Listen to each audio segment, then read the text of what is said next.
Bismillahirrahmanirrahim. Assalamualaikum warahmatullahi wabarakatuh. Alhamdulillahi rabbil alamin. Wassalatu wassalamu ala sayyidil mursalin Nabiyyina Muhammadin wa ala alihi wa sahbihi ajma'in. Amma ba'd.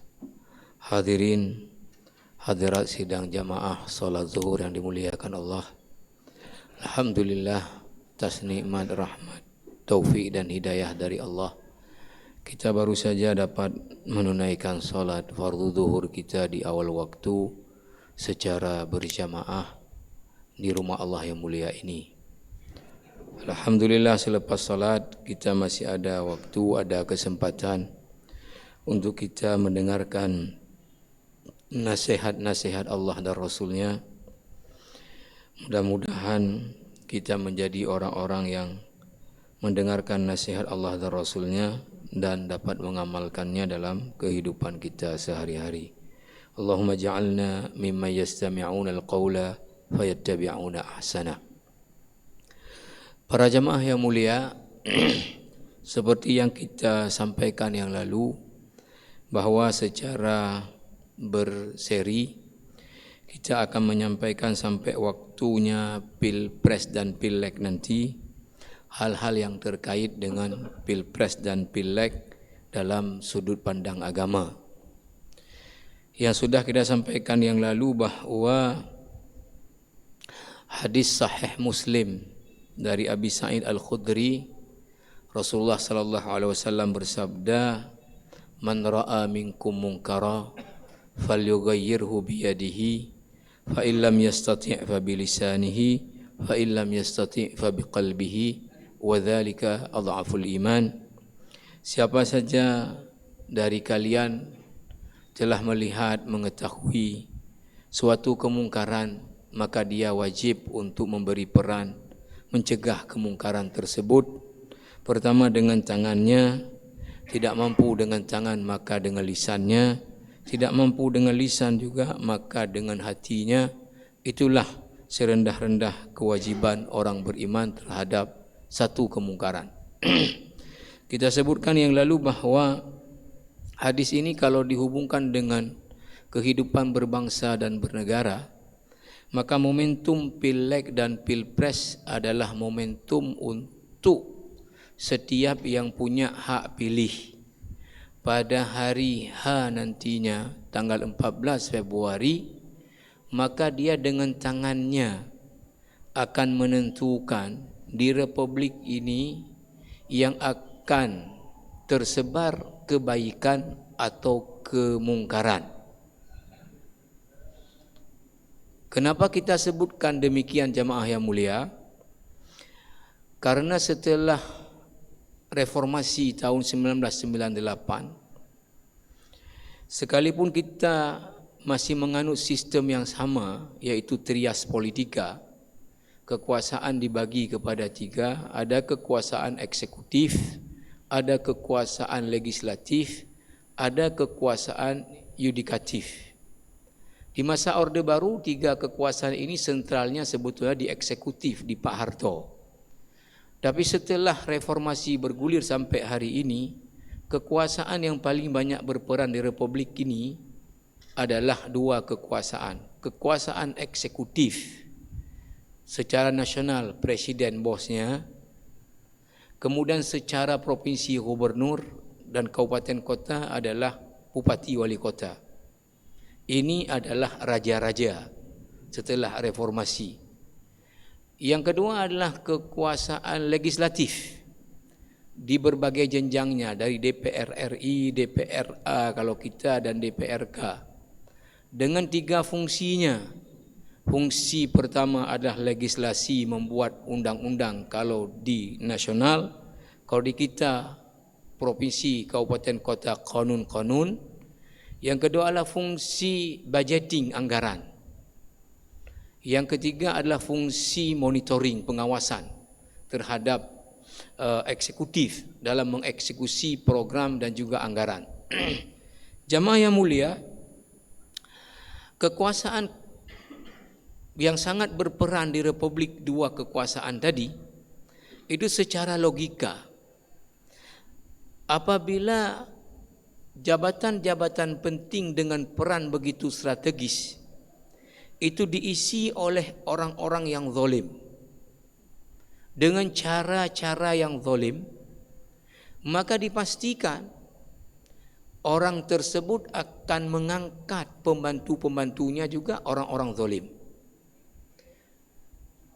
Seorang presiden yang terpilih adalah orang zalim, bukan orang baik, dengan cara yang zalim, maka tentunya presiden itu akan mencari pembantunya juga orang-orang zalim.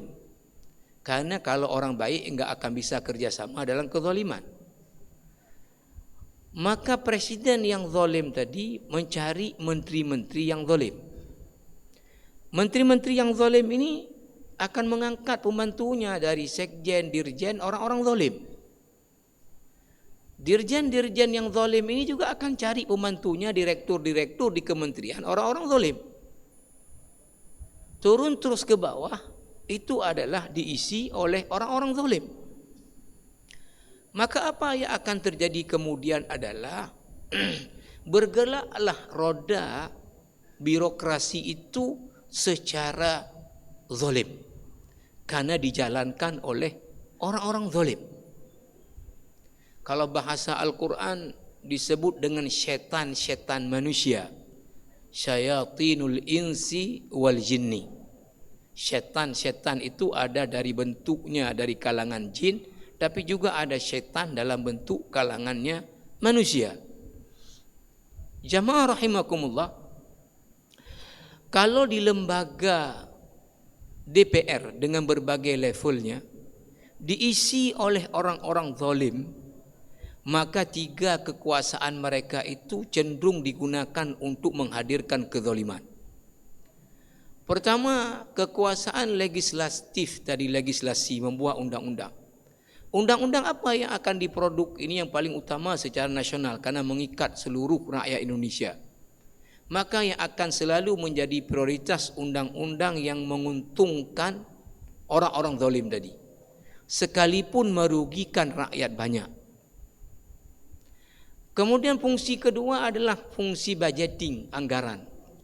Pemerintah mengusulkan anggaran belanja negara, daerah, kemudian dibahas oleh DPR, kemudian disetujui ya, antara pemerintah dan kemudian disetujui oleh DPR.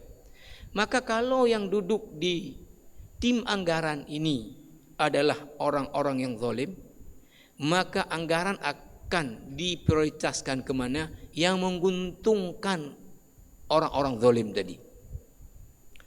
Padahal secara undang-undang dasar secara tegas disebutkan kekayaan alam di Republik ini harus sebesar-besarnya diperuntukkan untuk kesejahteraan dan kemakmuran seluruh rakyat Indonesia. Tetapi ketika ini dibahas oleh orang-orang zalim, maka apa yang kemudian terjadi? Anggarannya ini akan dialokasikan untuk yang menguntungkan orang-orang zalim sekalipun merugikan rakyat. Ada satu orang yang di tim anggaran ya di pemerintah sudah pensiun sampaikan ke saya, Ustadz fikir ketika dibahas anggaran antara pemerintah dengan DPR, apa ada di kepala mereka itu bagaimana cara anggaran ini bisa mensejahterakan masyarakat? Bagaimana anggaran ini bisa mengurangi kemiskinan? Bagaimana anggaran ini bisa membuka lapangan kerja? Bagaimana anggaran ini bisa meningkatkan SDM daripada masyarakat? Bukan ini jadi pertimbangan dalam menyusun anggaran. Tapi apa proyek yang kita buat bisa kita tarik uang? Maka ketika Aceh ini otsusnya sudah bertahun, tapi implikasi dari otsus itu untuk meningkatkan kesejahteraan, mengurangi kemiskinan. Ini kemudian ya banyak daripada hasil data statistik memprihatinkan. Jamaah rahimakumullah, yang ketiga fungsi monitoring. Nah, ketika undang-undang yang sudah disahkan atau konun, tentu yang mengeksekusi adalah eksekutif. Anggaran yang sudah disahkan yang mengeksekusi adalah eksekutif. Lalu DPR berperan kemudian memonitoring, sudah betulkah itu dijalankan atau belum betul. Maka kalau yang memonitor ini adalah setan manusia, dan yang dimonitor juga setan manusia, maka kalaupun itu tidak benar dikerjakan, tapi ada pembagian yang sama menguntungkan, itu dibuat benar. Bahkan bisa jadi yang benar tapi kemudian tidak saling menguntungkan tadi dibuat salah, karena yang mengontrol ini setan manusia. Maka apa yang terjadi jamaah rahimakumullah, kalau di dua lembaga yang sangat besar perannya diisi setan manusia, maka tentu kita akan berada dalam putaran yang disebut dengan lingkaran setan. Maka tidak heran kemudian kalau di Republik ini persoalan korupsi, ya tidak kemudian dengan ada KPK berkurang dan sebagainya. Tidak kemudian persoalan KKN, persoalan kemudian ya hal-hal lain. Saya tanya satu orang pengusaha di dunia konstruksi. Coba jawab, saya bilang secara benar dan jujur. Sekarang kalau kita seorang kontraktor ikut tender proyek, kita ikut apa adanya, tidak kenal dengan panitia tender, kita masukkan semua persyaratan, kita buat penawaran yang bagus, menang enggak kita di tender itu? Jawabannya enggak akan menang. Enggak akan menang kalau enggak kenal dengan panitia tender. Nah, sehingga kemudian apa? Ya masyhurlah kemudian beredar bahwa ya persen fee ini, persen fee itu. Ini diakibatkan oleh tadi lingkaran-lingkaran setan ini, karena diisi oleh manusia-manusia yang setan.